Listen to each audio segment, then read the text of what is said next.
Charminar news కి స్వాగతం. ముందుగా ముఖ్యాంశాలు. నరసరావుపేటలో ఉద్రిక్తత నెలకొంది.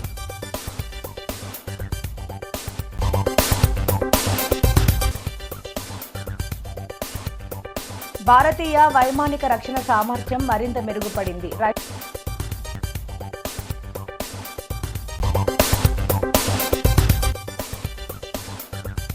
తిరుమల శ్రీ వెంకటేశ్వర స్వామి వారిని దర్శించుకున్న కేంద్ర మంత్రి పీయూష్ గోయల్.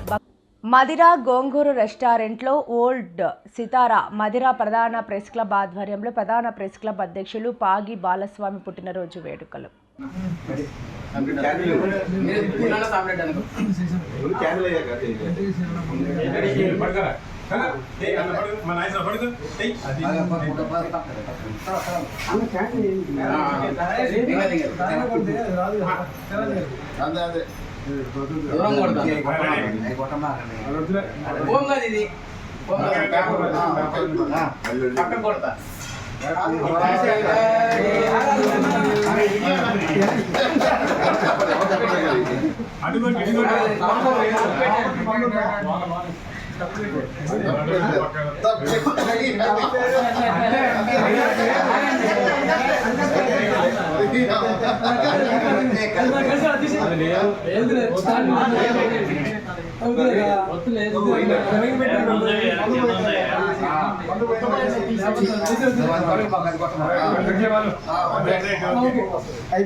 నరసరావుపేటలో ఉద్రిక్తత నెలకొంది. మాజీ ఎమ్మెల్యే గోపిరెడ్డి ఇంటి వద్ద పోలీసులు ఆయనను అడ్డుకోవడంతో తోపులాట జరిగింది.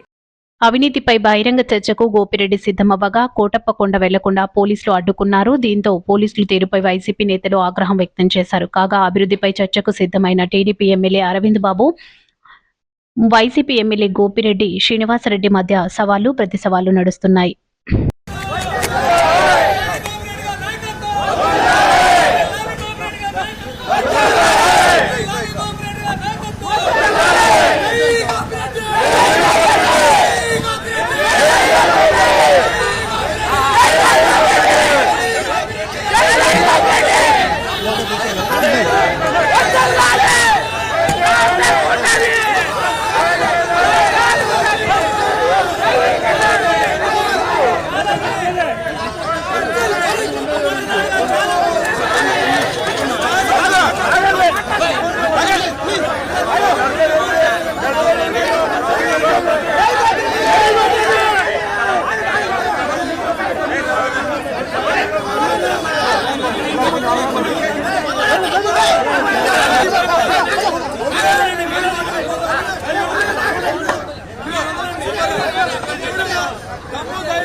భారతీయ వైమానిక రక్షణ సామర్థ్యం మరింత మెరుగుపడింది. రష్యా నుంచి కొనుగోలు చేసిన S-400 ఎయిర్ డిఫెన్స్ మిసైల్ వ్యవస్థకు చెందిన 4వ స్క్వాడ్రన్ భారత్కు చేరుకుంది. ఈ క్షిపణి వ్యవస్థలో క్షిపణులు, లాంచర్లు, సెన్సార్లు, రేడర్లు ఉంటాయి. 2018లో రష్యాతో $5.4 బిలియన్ ఒప్పందం కుదిరింది. గతేడాది ఆపరేషన్ సింధూర్ సమయంలో పాకిస్తాన్ ప్రయోగించిన డ్రోన్లు, క్రూయిజ్ మిసైళ్లను S-400 సమర్థవంతంగా పేర్కొంది.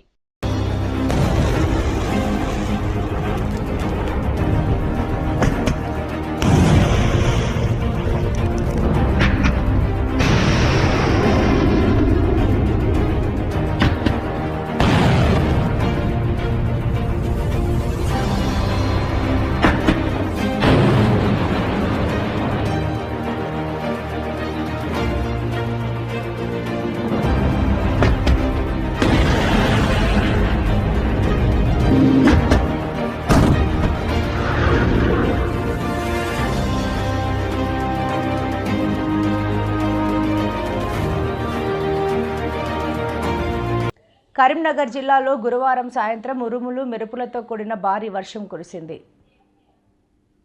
కరీంనగర్ రూరల్ మండలం బొమ్మకల్లో ఒక స్థానికుడు తన మొబైల్తో వర్షాన్ని రికార్డ్ చేస్తుండగా సమీపంలో అకస్మాత్తుగా పిడుగుపడింది. ఈ సంఘటనతో అతడు తీవ్ర భయాందోళనకు గురై ఉలిక్కిపడ్డాడు. ఈ ఘటనలో ఎవరికి ఎలాంటి గాయాలు కాలేదని సమాచారం.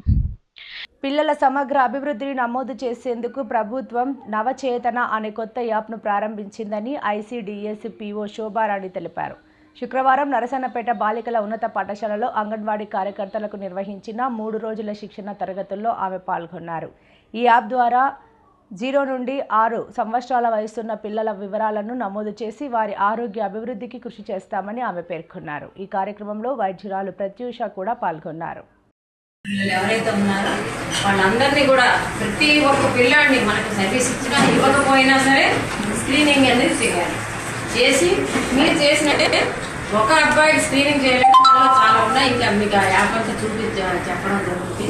స్క్రీనింగ్ చేశాక మెడికల్ వాడికి అంటే RPSKకి పంపిస్తే వాళ్ళు కూడా వచ్చి హౌస్ విజిట్ చేసి ఓకే మీరు చెప్పింది కరెక్టే, ఈ మానవలస PHCలో మెడికల్ ఆఫీసర్గా వర్క్ చేస్తున్నాము. ఈరోజు ఈ ఎర్లీ చైల్డ్హుడ్ డెవలప్మెంట్ ప్రోగ్రామ్ గురించి మాట్లాడదాము. దీనిలో ఏంటి అంటే 15 నుంచి 6 సంవత్సరాలు మనకి చాలా ఇంపార్టెంట్. పుట్టిన 2 ఇయర్స్లోనే బేబీ యొక్క బ్రెయిన్ డెవలప్మెంట్ అంతా అవుతుంది. మిగతా 6 ఇయర్స్ లోపల అంటే 2 to 6 ఇయర్స్ లోపలే బిహేవియర్ అంటే అలవాట్లు, ఎమోషనల్ డెవలప్మెంట్ మిగతావన్నీ జరుగుతాయి అన్నమాట. సో ఈ డెవలప్మెంట్ అంతా కరెక్ట్గా ఉందా లేదా అన్నది మనం ఎగ్జామిన్ చేస్తాం అన్నమాట. మన మెయిన్ లక్ష్యం ఏంటి అంటే ఈ 15 నుంచి 6 ఇయర్స్ లోపల వాళ్ళకి రావాల్సిన మైలురాళ్ళు అంటారు కదా, అవి కరెక్ట్గా వస్తున్నాయా లేదో చూసుకోవాలి. ఇవన్నీ మనం చూస్తాం అన్నమాట. ఇవన్నీ చెక్ చేయడానికి నవచేతన యాప్ అని ఒక యాప్ వస్తుంది. ఆ యాప్లో ఏంటి అంటే ప్రతి అంగన్వాడీ వర్కర్ పిల్లాడిని ఎగ్జామిన్ చేసినప్పుడు ఒక లిస్ట్ ఆఫ్ క్వశ్చన్స్ ఉంటాయి. ఆ లిస్ట్ ఆఫ్ క్వశ్చన్స్ని అడుగుతాం. మీరు అడుగుతారు, అడిగి పిల్లాడి ఎలా ఉన్నాడు. తిరుమల శ్రీ వెంకటేశ్వర స్వామి వారిని దర్శించుకున్న కేంద్ర మంత్రి పీయూష్ గోయల్ భక్తుల సేవల నిర్వహణలో AI టెక్నాలజీ వినియోగాన్ని ప్రశంసించారు. వైకుంఠ క్యూ కాంప్లెక్స్ లోని integrated command and control centre పనితీరును అభినందిస్తూ AI వాడకంతో భక్తులకు మరింత పారదర్శకంగా, సమర్థవంతంగా సేవలు అందుతున్నాయని తెలిపారు. రాష్ట్ర ప్రభుత్వం టెక్నాలజీని ప్రోత్సహిస్తున్నందుకు సీఎం చంద్రబాబు మంత్రి నారా లోకేష్ ను అభినందించారు. ప్రపంచ పర్యావరణ దినోత్సవ సందర్భంగా ఏక్ పేడ్ మాకే నామ్ కార్యక్రమంలో పాల్గొని ప్రతి ఒక్కరూ తమ తల్లి పేరుతో మొక్కలు నాటాలని పిలుపునిచ్చారు. Friends, just like every year and for many years, I have been taking the blessings of Lord Balaji during the first few days of June when my birthday is there. I was privileged to have very good darshan of Lord Balaji today, Lord Balaji is a inspiration to all of us to serve the country, to look for a better future for our countrymen. And I have prayed that his blessings are always showered on all the people who serve the temple, the trust, Tirupati town, the people of Andhra Pradesh, and the people of Mahabharat. Lord Balaji will always ensure that all those who come to him will have a blessed life. All my friends from the media also, you are doing great service for the nation, because today on World Environment Day, when we are promoting plantation of trees, and Prime Minister Narendra Modi has encouraged us to plant one tree in the name of our mother, Ek Ped Maa Ke Naam.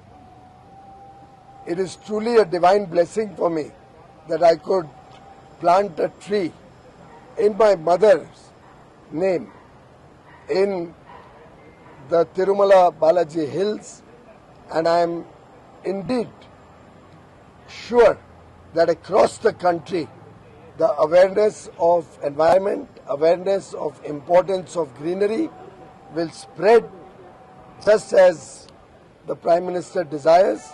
Our young children will plant a tree in the name of their mother and will take care of it all their life as they take care of their mother. Thank you. Sir, how is it integrate command control room, sir? That was remarkable.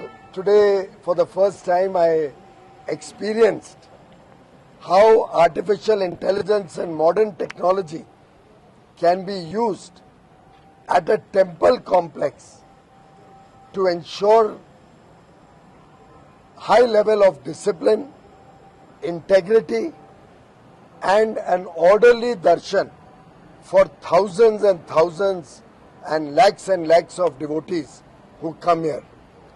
Today itself there are 37,000 devotees, and of which more than 10,800 had already done darshan by 7 o'clock when I visited the Command and Control Center.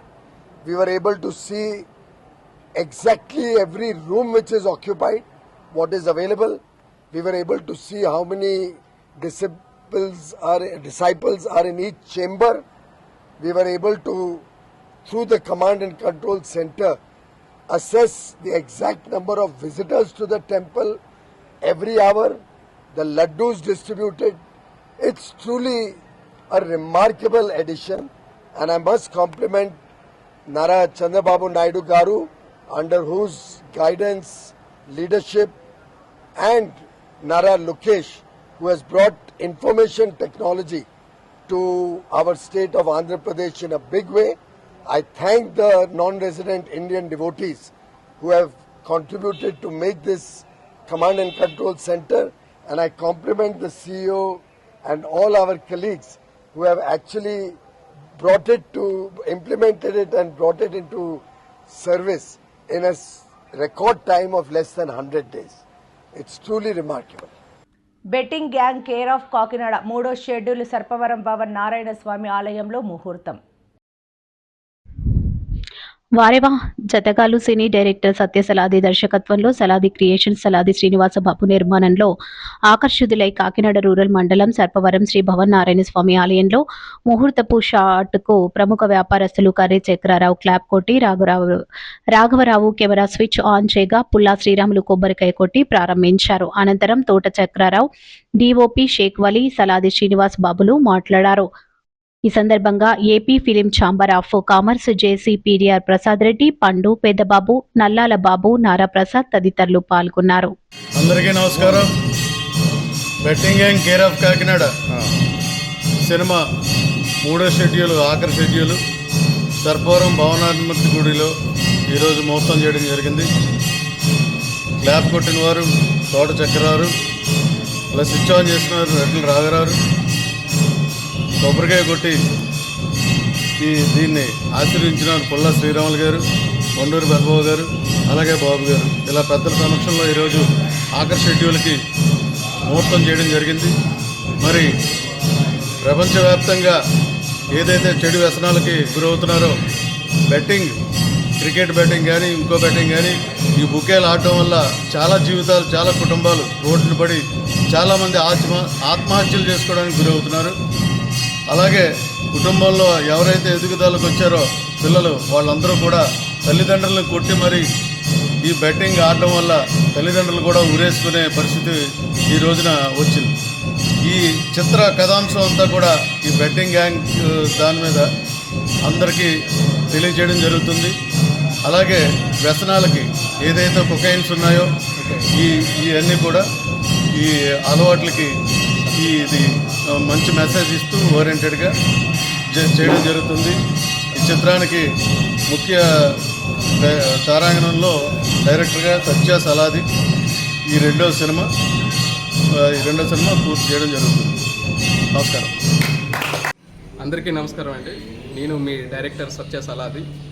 ఈరోజు సర్పవరం భవనారాయణ స్వామి టెంపుల్లో మా betting gang care of Kakinada 3వ schedule ఇక్కడ ముహూర్తం shot 7:33 ముహూర్తం షాట్కి తోట చక్కర్రావు గారు clap కొట్టడం జరిగింది. రెడ్ల రాఘారావు గారు కెమెరా స్విచ్ ఆన్ చేస్తూ అండ్ పుల్లా శ్రీరాములు గారు కొబ్బరికాయ కొట్టి ఈ యొక్క కార్యక్రమాన్ని మొదలుపెట్టారు. అలాగే నెల్లాల బాబు గారు కొబ్బరికాయ కొట్టి ఈ యొక్క కార్యక్రమాన్ని మొదలుపెట్టడం చాలా సంతోషంగా ఉందండి. ఆల్రెడీ ఇది పాన్ ఇండియా మూవీ అండి. 5 భాషల్లో చిత్రీకరించడం వల్ల ఆల్రెడీ 1 year నుంచి ఇది షూటింగ్ జరుగుతూ వచ్చింది. ఇది 3వ షెడ్యూల్ అండి. ఈ షెడ్యూల్తో టోటల్గా సినిమా కంప్లీట్ అవుతుంది. టాకీ పార్ట్ అంతా కూడా వేగవంతంగా మేము ఈ పోస్ట్ ప్రొడక్షన్ పనులు కూడా వేగవంతంగా చేసి వచ్చే నవంబర్లో ఈ సినిమా రిలీజ్కి సంసిద్ధం అవుతున్నామండి. 5 భాషల్లో వస్తున్నటువంటి నా డైరెక్షన్లో మొట్టమొదటి సినిమా. నేను ఆల్రెడీ వారవా జతగాళ్ళు ఇవన్నీ కూడా తెలుగులో చేయడం జరిగింది, గాలి బంగ్లా ఇవన్నీ కూడా. సో ఇది 5 భాషల్లో ప్రతిష్టాత్మకంగా అంటే ఒక దేశభక్తిని రగిలించే విధంగా, అంటే ఇండియాకి పాకిస్తాన్కి ఉండే ఈ వార్ సబ్జెక్ట్ని ఒక మంచి డిఫరెంట్ సబ్జెక్ట్ని ఎత్తుకుని యువత యొక్క వ్యసనాలకు ఎట్లా గురవుతున్నారు, దానివల్ల దేశానికి జరిగే నష్టం ఏంటి అనే దాన్ని అనేక రకాల విషయాలను ఈ సినిమాల్లో మేము ప్రస్తావించడం జరుగుతుందండి. అంటే ఇక ఎన్నో సినిమాలు చూస్తూ ఉంటాం, కానీ అంటే ఒక చారిత్రాత్మకంగా ఒక మంచి మెసేజ్. అంటే సినిమా అనేది ఒకప్పుడు పుస్తకాలు చదివేవారు, ఇప్పుడు పుస్తకాలు చదివే వాళ్ళ సంఖ్య తగ్గింది, సినిమా చూసే వాళ్ళ సంఖ్య పెరిగింది. సో సినిమా అనేది ఒక మీడియం, అంటే ఒక మాధ్యమం కావాలి, ప్రజలకు ఒక సందేశాత్మకంగా ఉండాలనే ఉద్దేశంతో ఈ betting and care of Kakinada cinema మేము ప్రారంభించడం చేసామండి.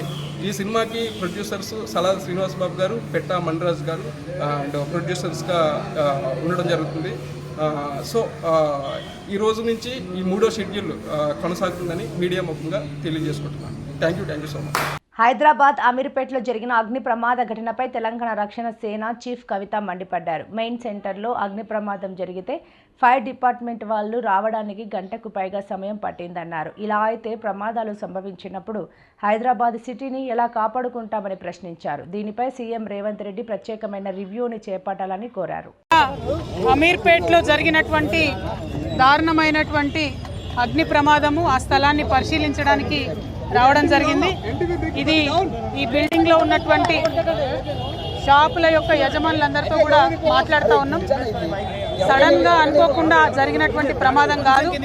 ఇది పోయిన సంవత్సరం నుంచి కూడా పదే షాప్ వాళ్ళు మరి వెనుకనే ఒక మెస్ ఉంది, ఆ మెస్ వల్ల షార్ట్ సర్క్యూట్ అవుతుంది, కంటిన్యూస్గా మాకు అగ్ని ప్రమాదం జరిగేటటువంటి పరిస్థితి ఉందని చెప్పి మరి అన్ని రకాలుగా వాళ్ళు పోయిన సంవత్సరం జరిగినటువంటి అంశాలన్నీ కూడా చూపిస్తూ పోలీస్ వాళ్ళకి చెప్పడము, అన్ని రకాలుగా చెప్పడం జరిగింది. అయినప్పటికీ కూడా స్థానికంగా ఉన్నటువంటి మరి అధికారుల యొక్క నిర్లక్ష్యం, ఇది పోయిన సంవత్సరం జరిగినటువంటి లాస్ట్ మంత్ 3 monthsలో జరిగినటువంటి అంశాలను కూడా వారు చూపించడం జరిగింది. అగ్ని ప్రమాదం జరిగిన తర్వాత కూడా దాదాపుగా గంట బావు వరకు కూడా ఫైర్ ఇంజన్స్ రాకపోవడం అన్నది నిజంగా కూడా అధికారుల నిర్లక్ష్యానికి కారణం కనిపిస్తూ ఉంది. వచ్చిన తర్వాత సిబ్బంది చాలా ప్రయత్నం చేసిండ్రు. 3-4 గంటలు ప్రయత్నం చేసి మంటలు అదుపులోకి తీసుకొచ్చినటువంటి మాట వాస్తవం. కానీ ఈ స్థలానికి చేరుకోవడానికే గంట బావు కావడంతో చాలా తీవ్రమైనటువంటి ఆస్తి నష్టం జరిగిందని చెప్పి మేము భావిస్తూ ఉన్నాం. యావత్ తెలంగాణలో కూడా గత సంవత్సరంతో పోల్చుకుంటే మరి ఈ సంవత్సరం ఎండలు ఎక్కువ ఉండడంతో దాదాపుగా 33% అగ్ని ప్రమాదాలు ఎక్కువ అవుతున్నాయని వాతావరణ శాఖ వాళ్ళు చెప్తున్నారు. మరి ఆ విషయం తెలిసి కూడా ప్రభుత్వం హైదరాబాద్ లాంటి మహానగరంలో ఎక్కడికక్కడ ఫైర్ ఇంజన్స్ని రెడీగా పెట్టుకోకపోవడం అంటే కేవలం ఇది నిర్లక్ష్యమే కారణం. కాబట్టి ప్రభుత్వ నిర్లక్ష్యానికి ప్రభుత్వం వెంటనే నష్టపోయినటువంటి ఈ షాప్ యజమానులందరికీ కూడా నష్టపరిహారం చెల్లించాలి. తీవ్రమైనటువంటి ఆస్తి నష్టం జరిగింది. దాదాపు 3 నుంచి 4 కోట్ల వరకు వారి యొక్క ప్రాపర్టీ కానీ అందులో ఉన్నటువంటి సరుకు కానీ నష్టపోవడం జరిగింది. అయితే ఇక్కడ ఉన్నటువంటి యజమానుల యొక్క ఫైర్ ఎన్ఓసీని కూడా మేము చూడడం జరిగింది. వారికి ఎన్ఓసీ ఉంది. ఫైర్ డిపార్ట్మెంట్ వాళ్ళు వచ్చి ఎంక్వైరీ చేసి ఎన్ఓసీ కూడా ఇచ్చినారు. మరి ఇంతగానము వాళ్ళు గత 3 నెలల నుంచి రిపోర్ట్ చేస్తుంటే ఎన్ఓసీ ఇవ్వడము, చుట్టుపక్కల ఉన్నటువంటి బిల్డింగ్స్ని కేర్ తీసుకోకపోవడము, సరైనటువంటి ఇన్స్పెక్షన్ చేయకపోవడంతోనే ఈ ప్రమాదం జరిగిందని నేను బలంగా నమ్ముతూ ఉన్నాను. మరి పొద్దునే హైడ్రా అధికారులు కూడా వచ్చి చూసి వెళ్ళినారని చెప్తున్నారు. వారు కూడా ఇంకా సీరియస్గా ఎంక్వైరీ చేయాలి.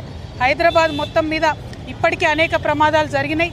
చాలా వాటిని నివారించగలిగినారు. ఒక 1000 కోట్ల వరకు కూడా ఈ సంవత్సరం ఆస్తిని కాపాడగలిగినారు.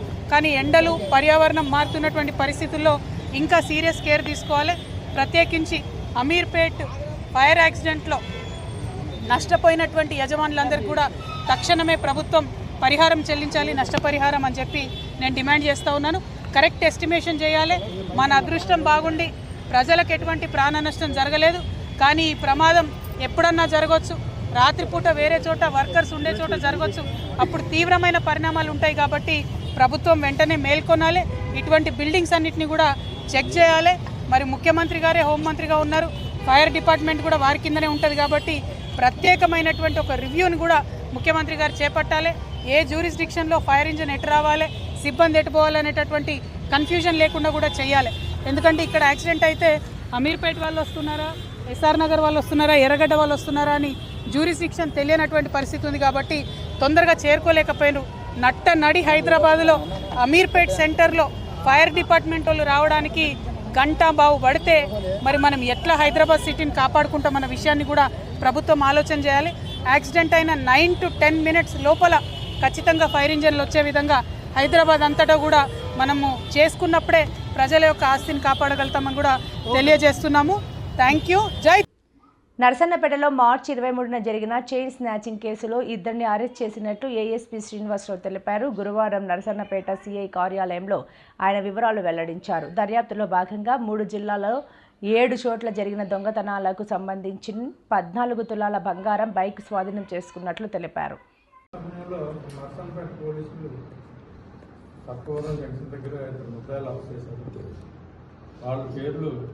సంతోష్ కుమార్, ముండూరు సంతోష్ కుమార్ అండ్ బోర్ అశోక్, వీళ్ళిద్దరిది వెంకటపో మిల్స్, విజయనగరం జిల్లా.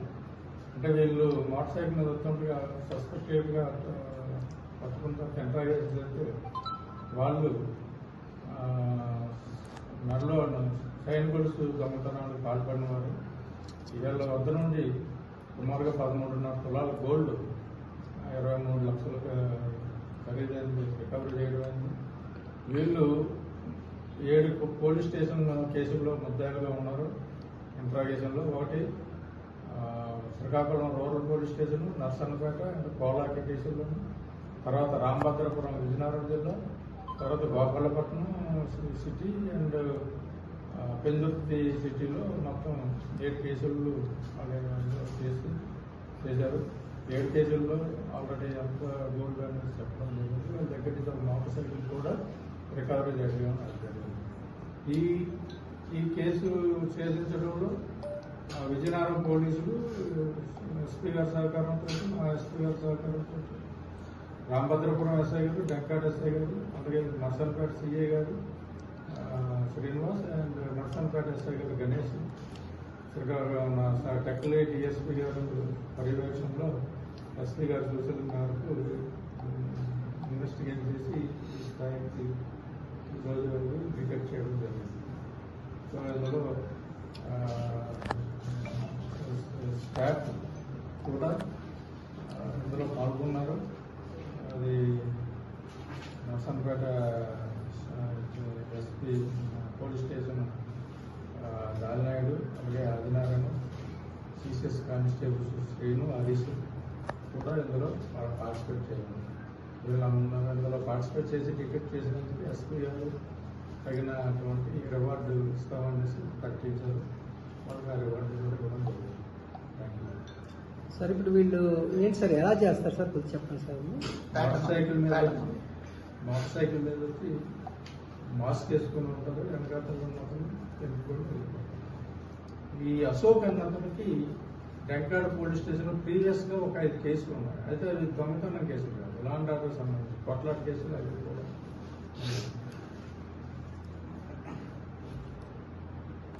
వార్తలు ముగించే ముందు ముఖ్యాంశాలు మరోసారి. నరసరావుపేటలో ఉద్రిక్తత నెలకొంది.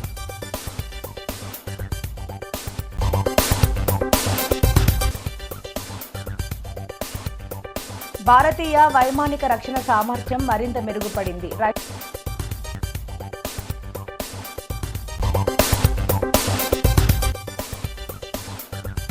తిరుమల శ్రీ వెంకటేశ్వర స్వామి వారిని దర్శించుకున్న కేంద్ర మంత్రి పీయూష్ గోయల్. ఈ వార్తలు ఇంతటితో సమాప్తం. నమస్కారం.